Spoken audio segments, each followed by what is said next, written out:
Xo'sh, aziz mehmonlarimiz, bugungi so'rinimizga bir aziz mehmonimiz Shanxaydagi o'qishini tashlab, alayda vaqt chiqarib, Abdukarimjonning ito'tkishligiga qadam tashrif qilibdi. U bo'lsa-mu? Demisam.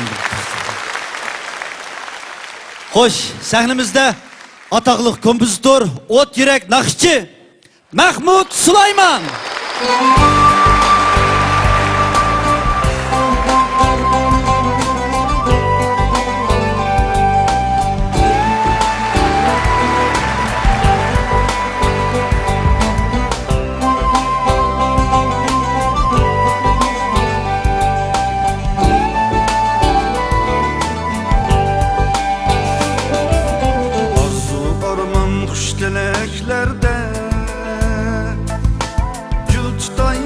Dostum bəxtəgə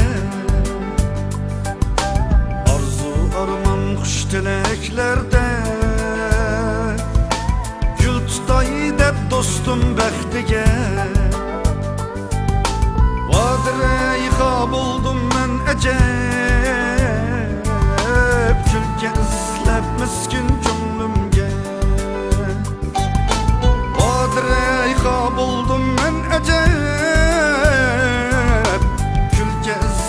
Miskin cümlümge Can dostlar, can dostlar Can dostlar, can dostlar Can dostlar, can dostlar Can dostlar, can dostlar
Mert yigitke kurban edim Can dostlar, can dostlar Can dostlar, can dostlar Can dostlar, can dostlar Can dostlar, can dostlar Can dostlar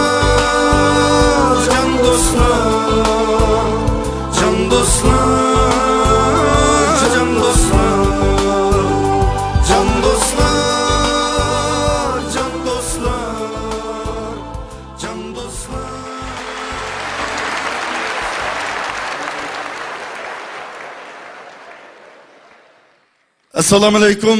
Bugün sizler bilen yana didarlaşqanlığımdan intayin xursandman, ammanglarga baxt tilayman. Şunun bilan birga dostum Abdukarim ablazniki itot kechiligiga marhamat qilgan barliq aziz qarindoshlar, sizlarga jiroq qirlardan yolqinliq salom.